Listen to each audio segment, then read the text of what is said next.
Sachar commission भी है 5,500 करोड़ का बजट, जिसको चिल्लाते चिल्लाते घटा के जब सरकार ने 3,500 करोड़ कर दिया है।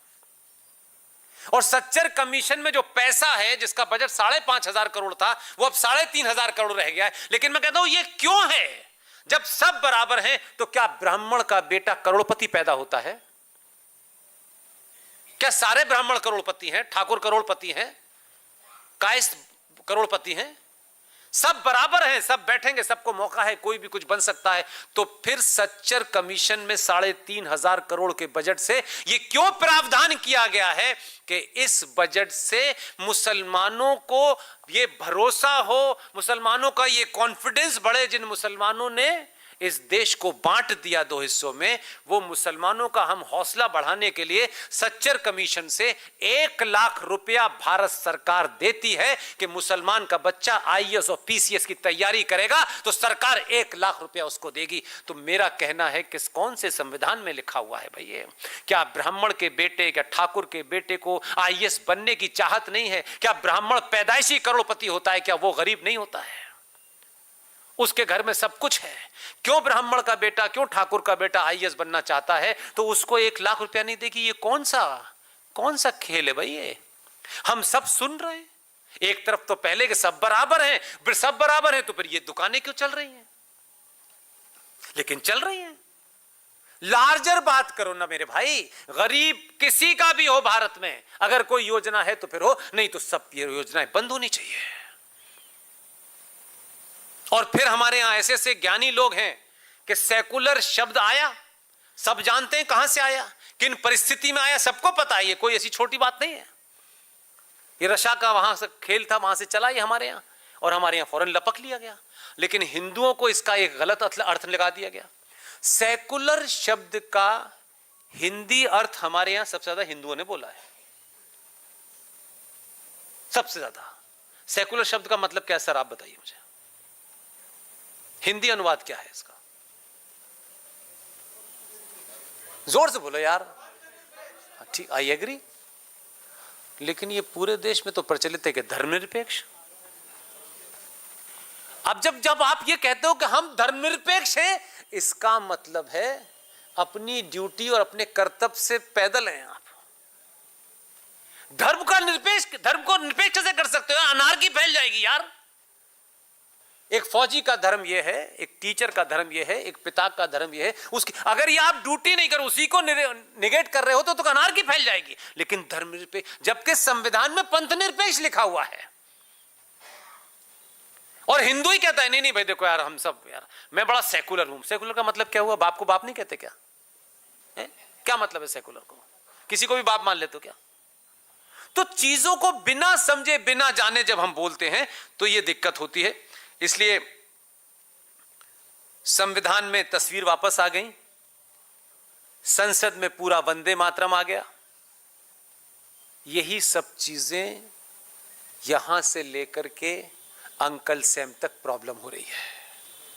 अगर भारत को कुछ नया नहीं करना है, भारत अपनी उस सभ्यता के प्रति जागरूक होके उसे सिर्फ अपना ले, इतने में ट्रंप पागल हो जाएगा। उसको यह समझ नहीं आ रहा था कि यहां जो है ये यहां का ट्रंप है। वो कुछ और ही समझ बैठा था। मैं 50% टैरिफ लगा दूंगा, लगा दे। अब कैसा टैरिफ में फंसा है? इसलिए रोज रोज प्रधानमंत्री नहीं, इसका जवाब दो भाई साहब। क्यों जवाब देना है? कभी कभी राजनीति में पद पे बैठे हुए आदमी की चुप्पी भी बहुत बड़ा जवाब होता है।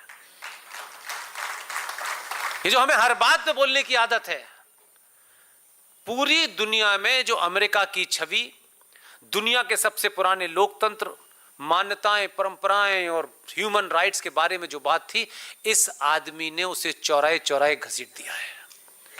एक चवन्नी छाप प्रॉपर्टी डीलर से ज्यादा कुछ नहीं है वो इस वक्त।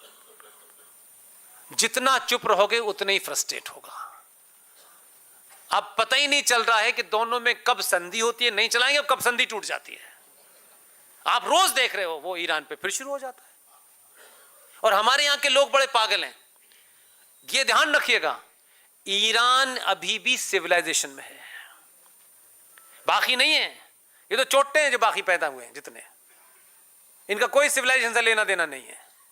ईरान अभी भी सिविलाइजेशन वाला देश है, और ईरान पहले क्या था ये भी आपको पता होगा, उसने अपनी सिविलाइजेशन को नहीं बदला है।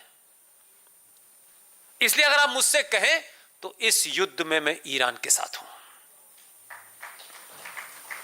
और आपका आदमी ये कह नहीं सकता है लेकिन है उसी के साथ। तो चीजों को धीरे धीरे समझेंगे तब आपको पता होगा कि हमारे फायदे में क्या है। और आप अगर अपने फायदे को समझते हैं कि आटा सस्ता नहीं हुआ तो इसे हरा देना है, तो माफ करो भाई साहब, फिर तो कोई बात ही नहीं है मेरे भाई। बहुत लंबे कालखंड के बाद जिस आचार्य चाणक्य को हम किताबों में पढ़ते थे, कुछ कुछ इसे देख के लगता है। मेरा रिश्तेदार नहीं, मैं काम के आधार पर बता रहा हूं, और क्या क्या हो रहा है ये अंदाजा नहीं है। पेपर तो बहुत दिन से लीक हो रहे थे, बहुत दिन से लीक हो रहे थे। मुझे बहुत लोगों ने कहा आप ये बोलिए, मैं बोलता बोलता थोड़ा कम ही हूं। मैं आज बोल रहा हूं क्योंकि जो होना था, जो मैं चाहता था वो हो गया।